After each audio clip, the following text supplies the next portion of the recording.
Hello, good morning. स्वागत है आप सभी का अपने यूट्यूब चैनल टीएमसी नॉलेज में। आज हम लोग बात करेंगे फिर एक और अगले प्रश्न पत्र की, जो द्वितीय प्राथमिक शिक्षक परीक्षा जो 26 अप्रैल और 1998 को हुई थी, उसका प्रश्न पत्र है। इसके पहले जो हम लोग देख रहे थे सभी जो है कि प्राथमिक जो शिक्षक वो प्रथम प्राथमिक शिक्षक परीक्षा का वो पेपर था। अब यहाँ से द्वितीय प्राथमिक शिक्षक का वो परीक्षा का प्रश्न पत्र है जो 98 में हुआ था। लेकिन उसके पहले फिर एक क्वेश्चन देखना चाहेंगे जो पिछले वीडियो का था और उसमें वो फिर गलत हो गया था, तो उसको देख लीजिए। जैसे यहाँ हमारे कुछ भाई लोग कमेंट किए हैं कि ये एक प्रश्न है 56 में कि मनुष्य में सामान्य शरीर का ताप क्या होता है। तो उसमें देखिए, ये बात मुझे भी पता थी कि मनुष्य में जो सामान्य शरीर का जो तापमान होता है वो फ़ारेनहाइट में 98.6 होता है। लेकिन देखिए 98.6 इस ऑप्शन में कहीं भी नहीं है, तो इस हिसाब से तो ऑप्शन पर 98.4 ही सही होना चाहिए। इसलिए हमने बताया था कि 98.4 फ़ारेनहाइट होता है सामान्य ताप का शरीर। ऐसा एग्जैक्ट बुक में यही दिया हुआ है कि 98.6 होता है, तो आप इसको याद रख लें कि अगर 98.6 हो तो आप 98.6 को ही सही लगाएंगे। लेकिन मैंने भी देखा, देखिए इसमें कहीं भी 98.6 नहीं है, इसलिए हमने इसका जवाब 98.4 डिग्री बताया था फ़ारेनहाइट में। ठीक है। एक दूसरा प्रश्न है वो उसका जवाब गलत था, मेरे द्वारा बताया गया था। जो जैसे इसमें प्रश्न है कि आनुवंशिकता के नियम के जन्मदाता कौन थे, तो ये सही है कि आनुवंशिकता का जो जन्मदाता माना जाता है वो मेंडल को माना जाता है, और मेंडल ने इसे सर्वप्रथम मटर के पौधों पर अपना प्रयोग किया था। ये हमने गलती से डार्विन बता दिया था। चार्ल्स डार्विन जो है कि वो प्राकृतिक चयन का सिद्धांत दिया था। तो इस तरीके से इसका सही जवाब मेंडल होगा। ठीक है। अब आइए देखते हैं 98 का जो प्रश्न पत्र है उसे देखते हैं। ये देखिए 98 का ये पेपर है कि द्वितीय प्राथमिक शिक्षक परीक्षा, ये 26 अप्रैल और 1998 को ये पेपर हुआ था। तो उसके प्रश्न पत्र को हम देखते हैं। देखिए इसमें भी जो है कि अलग अलग खंड वाइज करके इसमें पेपर दिए हुए हैं। तो आइए पहले हम इतिहास को देखते हैं। देखिए इसमें एक भाई कमेंट किए थे कि इसमें मैथ का, तो मैथ इसमें है। देखिए 98 से जो पेपर हुआ है उसमें और भी प्रीवियस पेपर मेरे पास है, तो इसमें मैथ से कम मैं बता दे रहा हूँ कि मैथ से इसमें 4-5 प्रश्न पूछे गए हैं, और बाकी जो है कि इतिहास और भूगोल, राज्य व्यवस्था के साथ साथ मिसलेनियस भी है, करंट अफेयर भी है, लेकिन इसमें मैथ का पेपर भी है। आइए पहले देखते हैं इतिहास का पेपर है। पहला इसमें प्रश्न है कि वीरभूमि समाधि है राजीव गांधी की, संजय गांधी की, इंदिरा गांधी या फिर लाल बहादुर शास्त्री की। जो वीरभूमि में जो समाधि है वो राजीव गांधी की है, यानी कि इसका ऑप्शन ए सही है। इंदिरा गांधी जो है कि शक्ति स्थल उनकी समाधि है। लाल बहादुर शास्त्री का ये जो है कि इसके पहले वाले पेपर में आपको मिला था शांति वन में जवाहरलाल नेहरू की समाधि स्थल का नाम ये पूछा गया था।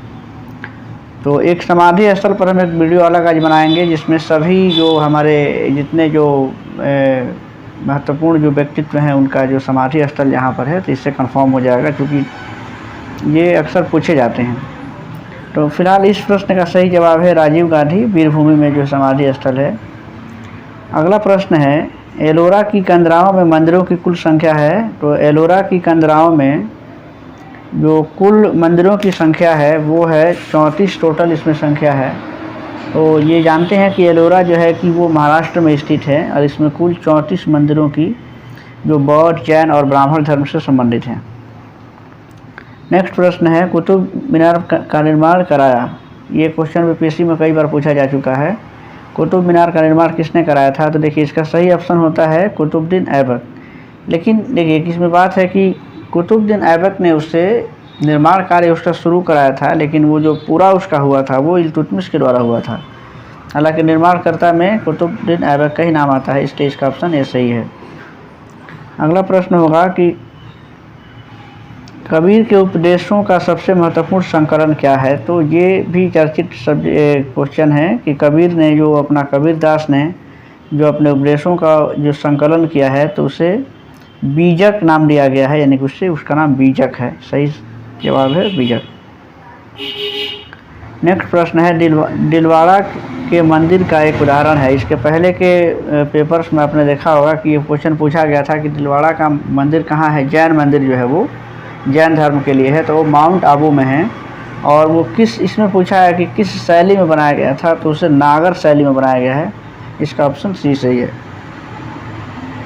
नेक्स्ट प्रश्न होगा, देखिए इसमें 1857 से देखिए बीपीएससी में किसी भी पेपर में देखा जा रहा है कि आधुनिक भारत यानी कि भारत के स्वतंत्रता संग्राम से संबंधित जो घटनाएं हैं, जो महत्वपूर्ण महापुरुष या जो महत्वपूर्ण व्यक्तित्व हैं, इनसे संबंधित क्वेश्चन तो बीपीएससी में हमेशा से ही रहे हैं। यानी कि प्राचीन भारत से क्वेश्चन बहुत कम रहते हैं, लेकिन आधुनिक भारत से प्रश्न ज़्यादा पूछे जाते हैं। देखिए इसमें प्रश्न है कि 1857 के विद्रोह का तत्कालिक रीजन क्या था, मतलब तत्कालिक कारण क्या था। तो 1857 के विद्रोह का जो तत्कालिक कारण था वो था कि चर्बी वाले कारतूस के संबंधित विवाद था। ये अफवाह फैल गई थी कि जो उस समय सैनिकों को जो एक राइफ़ल दी जाती थी जिसका नाम था एनफील्ड राइफ़ल, तो उसमें यह अफवाह फैल गई थी कि इस राइफ़ल में गाय और सूअर की चर्बी भरी हुई है, और जिससे हिंदू और मुस्लिम दोनों ही सैनिक धार्मिक रूप से आहत हुए और उन्होंने उस राइफ़ल का प्रयोग करने से इनकार कर दिया।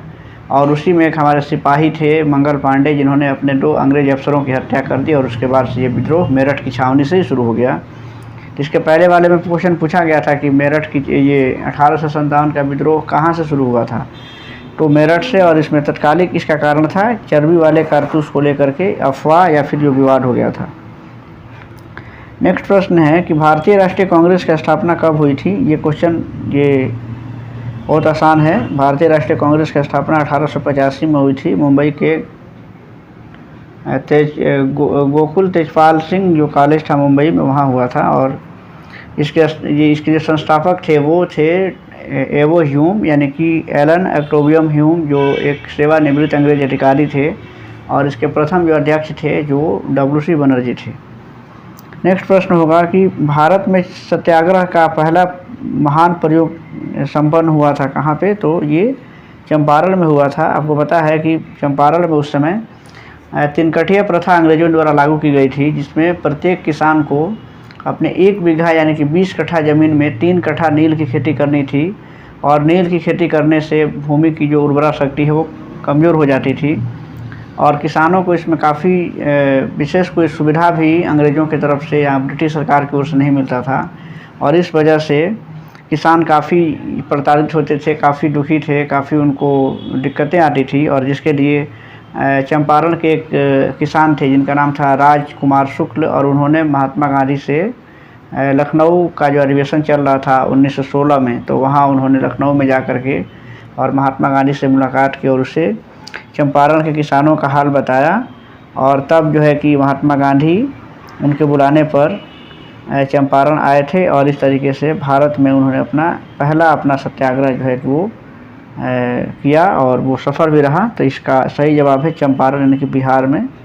भारत में अगर कहीं सत्याग्रह का पहला प्रयोग किया गया था तो वो बिहार के चंपारण में किया गया था, 1917 में हुआ था। ये काफ़ी चर्चित ये सब टॉपिक है और ये सब जानना चाहिए।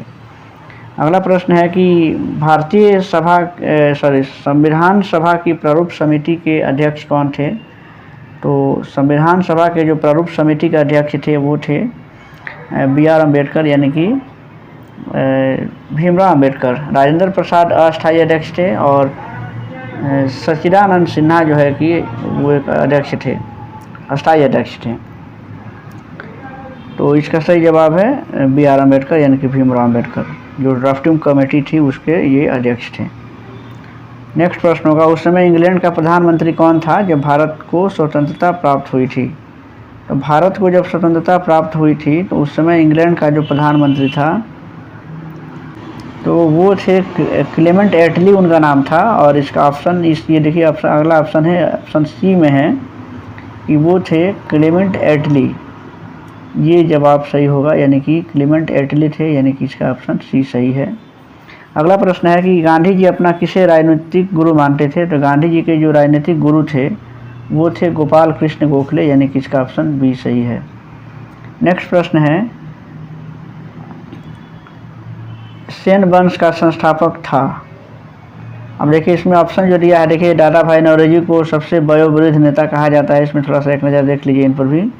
दादा भाई नौरोजी जो थे ये सबसे वयोवृद्ध नेता के रूप में कहा जाता है। गोपाल कृष्ण गोखले ये महात्मा गांधी के राजनीतिक गुरु थे, जो यही प्रश्न पूछा गया है। बाल गंगाधर तिलक के बारे में जानते हैं कि उन्होंने कहा था स्वराज मेरा जन्मसिद्ध अधिकार है। तो इस तरीके से अगला प्रश्न है कि सेन वंश का संस्थापक कौन था? सेन वंश का जो वास्तविक संस्थापक था वो था विजय सेन, यानी कि विजय सेन सेन वंश का सबसे प्रतापी शासक था और उसे वास्तविक संस्थापक भी माना जाता है। नेक्स्ट प्रश्न है कि बुद्ध चरित्र का लेखक कौन था? तो ये अश्वघोष थे, बुद्ध चरित्र के लेखक थे, ऑप्शन बी।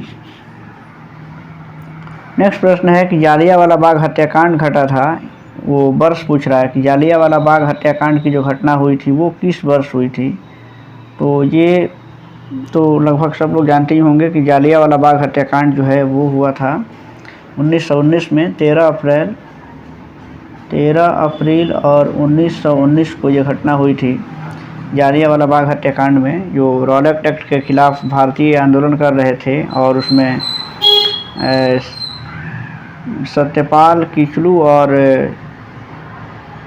एक और नेता थे, उनको गिरफ्तार कर लिया गया था, डॉक्टर सत्यपाल और किचलू को, तो उनको गिरफ्तारी के बाद से जो है कि आंदोलन काफ़ी तेज़ हो गया और इसी के लिए यानी कि रॉलेट एक्ट के विरोध में भारतीयों की एक सभा हो रही थी जालियांवाला बाग में, जो अमृतसर में है पंजाब के। और वहाँ पर जनरल डायर जो है कि अपने सेनापति के साथ आया और उन निहत्थे लोगों पर गोलियां चलाना शुरू कर दी और जिसमें हज़ारों लोगों की मौत हुई, कितने घायल हो गए। तो इस तरीके से ये जो घटना हुई थी 1919 में हुई थी, 13 अप्रैल 1919 को, और इस घटना ने पूरे देश को झकझोर कर रख दिया था। नेक्स्ट प्रश्न है कि मुग़ल सम्राट अकबर का जन्म हुआ था, इसका वर्ष बताना है कि मुग़ल सम्राट अकबर का जन्म किस वर्ष हुआ था? तो ये 1542 में उनका जन्म हुआ था और ये हुआ था अमरकोट में, जो सिंध पाकिस्तान का जो एरिया था वहाँ पर इनका जन्म हुआ था। और 1605 में उनकी मृत्यु हुई थी, 27 अक्टूबर 1605 को। तो ये इसका जन्म का जो वर्ष था वो 1542। नेक्स्ट प्रश्न है भारत का पहला अफगान शासक। तो देखिए इसमें भारत का जो पहला अफगान शासक थे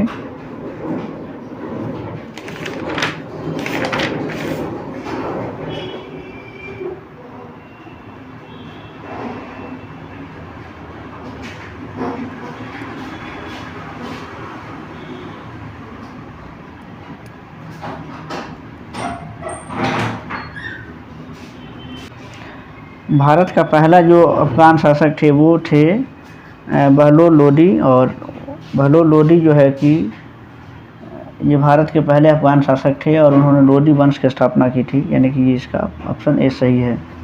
नेक्स्ट प्रश्न है निम्नांकित में से किसे भारत का महान वयोवृद्ध कहते हैं, यानी कि वयोवृद्ध के नाम से कौन जाने जाते हैं? तो हमने भी बताया कि दादा भाई नौरोजी को वयोवृद्ध नेता के रूप में जाना जाता था।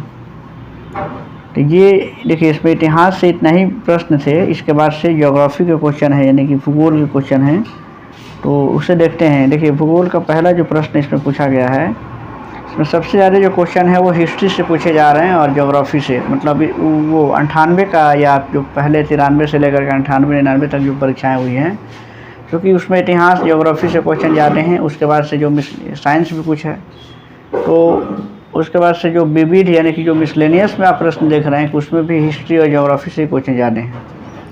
तो इसमें प्रश्न है कि मर्रे नदी कहाँ बहती हैं? तो ये ऑस्ट्रेलिया में बहती हैं, इसका सही जवाब है ऑस्ट्रेलिया। दूसरा प्रश्न है कि शिव समुद्रम जल पनबिजली योजना स्थित है, यानी कि शिव समुद्रम जो है कि जो जलप्रपात भी है, तो ये कावेरी नदी पर है, ये कर्नाटका में है और कावेरी नदी पर है। नेक्स्ट प्रश्न है निम्नलिखित में से कौन कटनी में स्थित है? कटनी में जो है कि एक सीमेंट कारखाना स्थित है, यानी कि ये ऐसे सीमेंट कारखाना जो है कि कटनी में स्थित है और कटनी जो है कि वो संगमरमर के लिए प्रसिद्ध है, सीमेंट कारखाना भी वहाँ पर है। अगला प्रश्न है कि आओ जनजाति संबंधित है। आओ जनजाति जो है कि ये कहाँ की जनजाति है? जनजाति से भी प्रश्न पूछे जाते हैं। भारत में अनेकों जनजातियाँ रहती हैं अनेक जगहों पर, इनका संबंध अलग अलग राज्यों से हैं, इनका निवास स्थान, तो इससे भी प्रश्न बनते हैं। तो आओ जो जनजाति है वो असम की जनजाति है, यानी कि असम राज्य इसका सही जवाब होगा। मेघालय राज्य में जैसे गारो, खासी, जयंतिया, ये सब जो है कि मेघालय की कुछ जातियाँ जनजातियाँ हैं। तो आप जनजातियों से भी कुछ जनजातियों के नाम और उनके संबंधित राज्यों को जानना पड़ेगा। नेक्स्ट प्रश्न है, अगला प्रश्न है, कौन यूरोपीय नदी ब्लैक फॉरेस्ट से निकलकर काला सागर में गिरती है? तो ये डैन्यूब नदी है जो ब्लैक फॉरेस्ट से निकलकर और काला सागर में गिरती हैं। नेक्स्ट है, देखिए अगला प्रश्न है कि किलिमंजारो पर्वत शिखर स्थित है। किलिमंजारो पर्वत शिखर कहाँ है? तो ये तंजानिया में है, यानी कि इसका ऑप्शन ए सही है। नेक्स्ट प्रश्न होगा, स्थानीय पवन का एक उदाहरण है। देखिए स्थानीय पवन, ये अब इसमें ये नहीं पूछा है कि भारत का स्थानीय पवन या फिर विश्व के स्थानीय पवन का नाम है। तो इसमें स्थानीय पवन का उदाहरण देखा जाए तो ये चीनक भी है, कहीं कहीं पछुआ पवन भी मिलता है, लेकिन स्थानीय पवन में अगर आप सर्च कीजिएगा तो स्थानीय पवन चिनूक से ही संबंधित है, यानी कि स्थानीय पवन का एक उदाहरण चिनूक है जो विश्व के स्थानीय पवन माना जाता है। स्थानीय पवन का मतलब होता है कि स्थानीय पवन किसी खास मौसम और किसी खास क्षेत्र में, उस क्षेत्र में चलने वाली एक हवाएं होती हैं, तो उसे स्थानीय पवन कहते हैं, और चिनूक उसका एक उदाहरण है। नेक्स्ट प्रश्न देखा जाए, ऐसे इस बुक में जो है कि पछुआ पवन को सही माना है, लेकिन ऐसे हमने देखा तो ज़्यादा सर्च करने पर ज़्यादा चिनूक ही मिल रहा था स्थानीय पवन के उदाहरण के रूप में। तो इसलिए अब चूँकि आप भी अपने स्तर से देखिएगा और जानकारी हो तो मुझे बताएं। ऐसे चिनूक जो है कि स्थानीय पवन का उदाहरण है और वो विश्व की स्थानीय पवन में आता है। नेक्स्ट प्रश्न है कि गेहूँ कि सर्वाधिक प्रति हेक्टेयर उपज वाला देश कौन सा है? तो देखिए ये हमने बताया था उस समय भी कि चूँकि ये 98 और 99 के क्वेश्चन है, तो इसमें आज चूँकि ये भौगोलिक जो भी आंकड़े हैं तो वो चेंज होते रहते हैं, तो उस हिसाब से उस समय अमेरिका था, लेकिन अभी वर्तमान में अगर देखा जाए तो गेहूँ की सर्वाधिक प्रति हेक्टेयर उपज वाला जो देश है तो वो जो है कि ये अब ये चाइना हो गया है। चीन जो है कि सबसे अधिक गेहूँ का उत्पादन करने वाला देश बन गया है। चीन के बाद से भारत इसके बाद से दूसरे नंबर पर है, तीसरे नंबर पर रशियन है और चौथे नंबर पे अमेरिका अब चला गया है। तो इसमें आपको एक ध्यान देना पड़ेगा कि इसमें आपको याद रखना पड़ेगा कि वर्तमान समय में चूँकि सर्वाधिक गेहूँ प्रति हेक्टेयर उपज करने वाला देश जो है वो चाइना है, चीन। भारत दूसरे नंबर पे है। नेक्स्ट प्रश्न है, गोवा की राजधानी। तो गोवा की राजधानी तो है ये पणजी, गोवा की राजधानी पणजी है।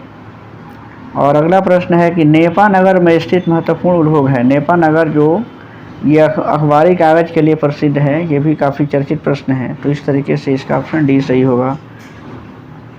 नेक्स्ट प्रश्न है कि भारत में लौह जो है कि धातु प्रचुर मात्रा में पाई जाती है। तो लोहा जो है कि सबसे ज़्यादा जो है कि अगर देखें तो देखिए तो लोहा जो है कि उस समय का आंसर है, उस समय मध्य प्रदेश दे रहा है, लेकिन अभी अगर देखा जाए तो लोहा जो है कि कर्नाटका, उड़ीसा, छत्तीसगढ़ जैसे राज्यों में लोहे की प्रचुर मात्रा है और उसमें उड़ीसा में उत्पादन ज़्यादा होता है। तो अब उस समय के अनुसार तो कोई भी ऑप्शन इसमें नहीं है, इसमें मध्य प्रदेश को माना है। लेकिन अगर वर्तमान में देखा जाए तो कर्नाटका, फिर उसमें उड़ीसा जैसे राज्यों में, छत्तीसगढ़ में लौह अयस्क की जो प्रचुर मात्रा पाई जाती हैं। अगला प्रश्न है कि पथ फाइंडर उतरा था। पथ फाइंडर क्या था? तो जान लीजिए कि पथ फाइंडर जो है कि अमेरिका का एक अमेरिकी एक यान था जो मंगल ग्रह पर उतरा था, और ये 4 दिसंबर 1996 को, यानी कि ये 4 दिसंबर 1996 को ये उतरा था, और ये उतरा था मंगल ग्रह पे। अमेरिकी यान था, पथ फाइंडर याद रखेंगे। तो इसका सही जवाब है बी, मंगल ग्रह पर। अब देखिए इसके बाद से राज्य व्यवस्था से, यानी कि भारतीय पॉलिटी से, भारतीय राज्य व्यवस्था से कुछ प्रश्न हैं। पहला इसमें प्रश्न है कि भारतीय संविधान में ने प्रावधान किया है एकल नागरिकता का, द्वैध नागरिकता का, बहुविध नागरिकता या फिर उपयुक्त में से कोई नहीं। तो भारत ने एकल नागरिकता का वो प्रावधान किया है, भारतीय संविधान के अनुसार एकल नागरिकता का प्रावधान किया गया है। अगला प्रश्न है कि अगला इसमें प्रश्न है कि संविधान में उद्घोषित मौलिक अधिकारों में संशोधन किया जा सकता है। संविधान में संशोधन करने का अधिकार किसको है?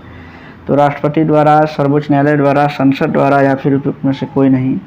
तो भारत के नागरिकों को कुल 6 मौलिक अधिकार यानी कि फंडामेंटल राइट्स प्रदान किए गए हैं और इसमें संसद को इस बात का संसद इसके लिए सक्षम है कि वो मौलिक अधिकार जो हैं उसमें वो संशोधन कर सकती हैं। इसका ऑप्शन सी सही है, संसद। अगला प्रश्न है कि निम्नलिखित में से किस रीट का शाब्दिक अर्थ जो होता है वो हम आदेश देते हैं कि हम आदेश देते हैं, इसमें से किस रीट का शाब्दिक अर्थ है? तो इसमें जो मैंडेमस जो होता है, जिसको मैंडेमस यानी कि जिससे परमादेश कहा जाता है, तो परमादेश का जो है कि अर्थ शाब्दिक अर्थ होता है हम आदेश देते हैं, इसको मैंडेमस कहा जाता है अंग्रेजी में। और यह रीट जो है कि न्यायालय में के विवेकाधीन है और इसके माध्यम से न्यायालय किसी लोक अधिकारी को यानी कि जो सरकारी व्यक्ति है उनको आदेश दे सकता है कि वह उस कार्य को करें जिस कार्य को करने के लिए उनको बाध्य किया गया है या फिर जो वो करने के लिए बाध्य हैं और उस कार्य को करने में उनसे इनकार कर दिया हो तो मतलब इनकार कर दिया हो, तो इस स्थिति में जो एक रीट उनके ऊपर दायर होता है यानी कि एक परमादेश निकाला जाता है जिसको मैंडेमस कहते हैं और उसका मतलब होता है कि आपको फिर से आदेश दिया जाता है, यानी कि इसका शाब्दिक अर्थ होता है कि हम आदेश देते हैं। तो अब ये इसमें कुछ और बातें हैं कि ये जो मैंडेमस होता है तो ये देखिए राष्ट्रपति और राज्यपाल के विरुद्ध लागू नहीं होता है। 2 व्यक्तियों के मध्य अगर कोई संविदात्मक संबंध हो तो ऐसी स्थिति में कार्य करने हेतु बाध्य उसको नहीं किया जा सकता है, यानी कि राष्ट्रपति और राज्यपाल के विरुद्ध ये परमादेश यानी कि मैंडेमस लागू नहीं होता है। और वैसे 2 व्यक्ति जिनके ऊपर संविदात्मक संबंध हो तो उनके ऊपर भी इस स्थिति में उनको कार्य करने के लिए बाध्य नहीं किया जाता है। तो ये इस प्रश्न का सही जवाब है कि मैंडेमस हम आदेश देते हैं, इसका सही जो है कि इसका एक अर्थ होता है। अगला प्रश्न देखिएगा, राष्ट्रपति अपना त्यागपत्र किसे संबोधित कर सकता है? राष्ट्रपति अपना त्यागपत्र किस संबोधित कर सकता है? तो राष्ट्रपति जो है कि उपराष्ट्रपति को अपना त्यागपत्र संबोधित कर सकता है, यानी कि उपराष्ट्रपति को अपना त्यागपत्र सौंप सकता है। और अगला प्रश्न है कि लोकसभा की सर्वाधिक संख्या है लोकसभा में, क्योंकि इसके पहले भी हम लोगों ने देखा था कि लोकसभा में 545 जो है कि सीटें हैं और उसकी अधिकतम संख्या कितनी हो सकती है? तो वो 552 तक हो सकती है। इसके पिछले के प्रश्न पत्र में ये क्वेश्चन हो चुका है कि 552 लोकसभा की अधिकतम सीटें हो सकती हैं और कितनी है सर्वाधिक? तो वो 545 है, जिसमें 543 पर चुनाव होते हैं और 2 व्यक्तियों को 2 एंग्लो इंडियन समुदाय के 2 लोगों को राष्ट्रपति मनोनीत करते हैं। ये पिछले वीडियो में ही इस प्रश्न को हम लोगों ने देखा था। और अगला प्रश्न है कि भारत के सर्वोच्च न्यायालय के मुख्य न्यायाधीश हैं, ये उस समय का करंट का क्वेश्चन था। वर्तमान में अगर देखा जाए तो भारत के जो मुख्य न्यायाधीश हैं वो आप जानते होंगे कि DY चंद्रचूड़ हैं। DY चंद्रचूड़ उनका नाम है और ये भारत के 50वें जो हैं कि ये मुख्य न्यायाधीश हैं। तो इस तरीके से क्योंकि इस ऑप्शन में वो नहीं है क्योंकि वो पुराना सवाल है, लेकिन अभी फ़िलहाल DY चंद्रचूड़ ये भारत के मुख्य न्यायाधीश हैं, यानी कि चीफ जस्टिस हैं सुप्रीम कोर्ट के। तो इस तरीके से ये 35 प्रश्न थे जो हिस्ट्री, ज्योग्राफी और राज्य व्यवस्था से। इसमें से कुछ जवाब अभी कुछ सवाल हैं जो साइंस के हैं और उसमें से हमने बताया कि मैथ से भी कुछ प्रश्न पूछे गए इस बार और वो प्रश्न आपके सामने हम रखेंगे। मैथ के इसमें 4-5 सवाल हैं और कुछ विज्ञान से प्रश्न हैं और कुछ मिसलेनियस हैं। इसमें भी कुछ 100 प्रश्न पूछे गए हैं। 35 प्रश्न हम लोगों ने देखा। नेक्स्ट वीडियो में 65 प्रश्न हम आपको देंगे अभी।